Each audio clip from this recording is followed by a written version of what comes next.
Hello and welcome to the shop. Last weekend I got to spend an amazing time at the North Carolina Woodturners Symposium. I'm told by other guests that was small compared to some of the other shows like SWAT. And my only thought is, if that was nothing, I can't wait to be able to attend some of the larger events because my mind was blown. We've got some elm here. It's fairly green and I want to play with it. I've already turned a small vase from this and it is spalted magnificently and quite beautiful. Today I want to explore some ideas I got at the symposium. I'm not necessarily trying to copy anybody's work, but there was some things I saw that just kind of sparked my imagination, I guess we could say. And so I want to play with those ideas. Stick around, let's see what the wood tells me. I cut this piece, this end of the piece off a few days ago, so it's fairly fresh. And this end, however, has some cracking, some checking. So I want to take a little bit off of this end, probably about 2 or 3 inches, and make sure I get down past these cracks.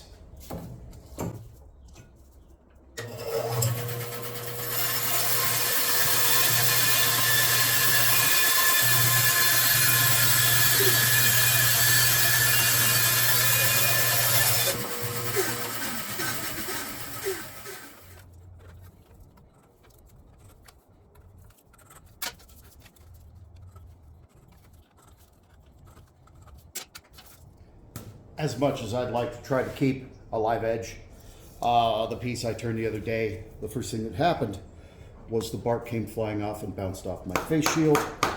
So we are going to just preclude that and remove the bark so that it doesn't come flying.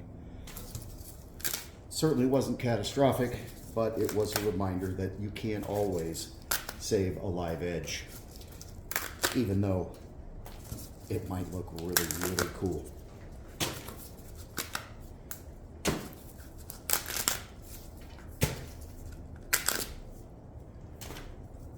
A lot of frass in here. Shows you why the tree needed to be cut down.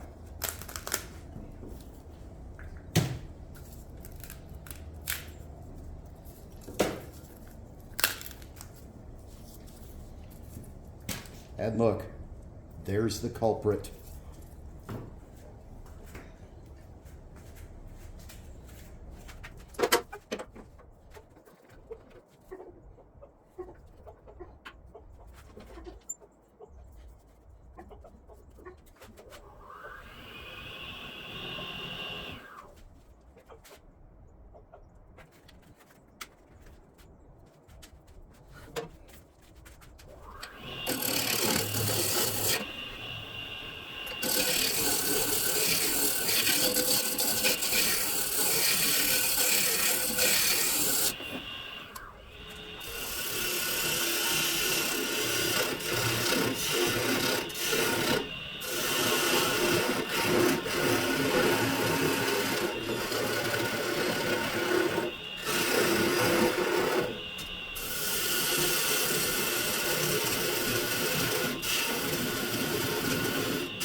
So we're going to drill a depth hole. And the first thing I want to do is bring in just a normal 3/8 inch bit and get my hole started so that I can get greater depth. We're going to end up using a 3/8 inch spade bit, but if I just go in with that 3/8 inch spade bit, it's going to wander. They're notorious for doing that. So I am starting with the twist drill, 3/8 inch, so that I have a 3/8 inch bore already in here. So when I put the spade bit in, it's trapped drilling straight, and it shouldn't wander very much. It'll probably still wander a little, which isn't gratefully impactful for this piece, but you want to try to keep it fairly centered. And we do have a little bit of wander with this twist drill, but nowhere near as bad as if I just went straight to the spade bit.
If you're drilling so fast that you can't handle your drill bit, after you pull it out, you're creating too much heat. You need to slow your lathe down. You're drilling too fast.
Sometimes on the lathe, no matter how hard we try, things just don't go well.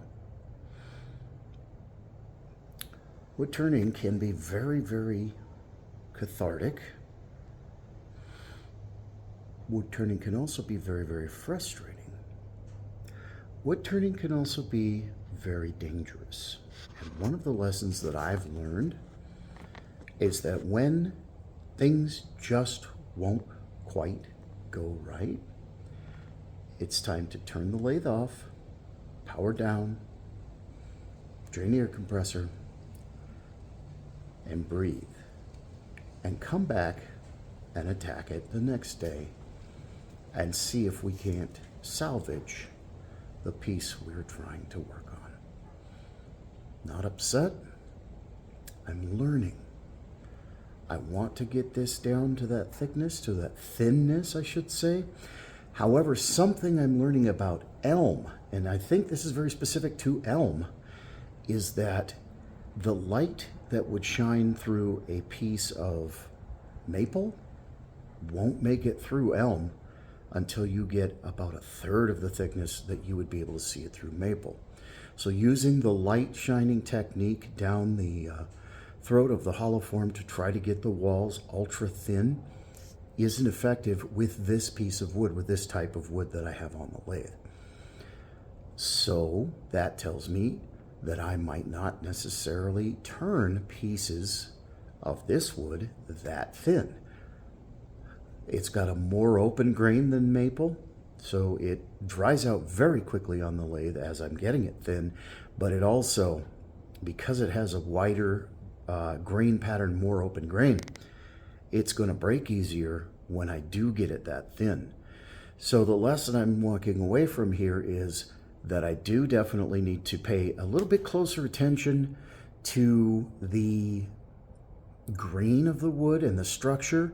When it is this open, I'm not going to be able to get down to that really wispy, thin, fine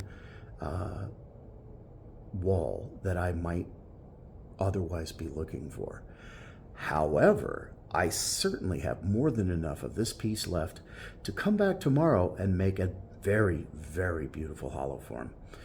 So we'll do that, and I'll post pictures or a short video somewhere down the line. I appreciate you joining me, even though this piece ended up being a bit of a frustration. There were still some good techniques in there, some good things to see and learn. And again, this doesn't upset me in any way, shape, or form. In fact, I'm glad it came out this way because I'm learning more about the wood that I'm turning. And elm's not something I get my hands on very often, at least not this kind of elm. I've turned elm in the past, but this is a little different than the other elm I've turned. And so I'm really thankful that I had the opportunity to get in here and make a disaster. Because now, the next time I come towards this wood, which has got some beautiful, beautiful spalting, and I will be turning a lot of it, but the next time I come to make something of it, I'm going to remember that, hey, although I may want to get down to those whisper-thin walls, the grain structure of this isn't going to support it. So I need to think a little bit thicker and accent that wonderful spalting and that rich grain pattern rather than trying to maybe do a stunt where I get it down to thinner than the thickness of a penny. Not a bad day in the shop in any way. Absolutely not. I'm learning. And every day in the shop beats a day at work, right? Appreciate y'all being here. Remember, just one more pass means put the 3/8 inch spindle gouge down. See you next time.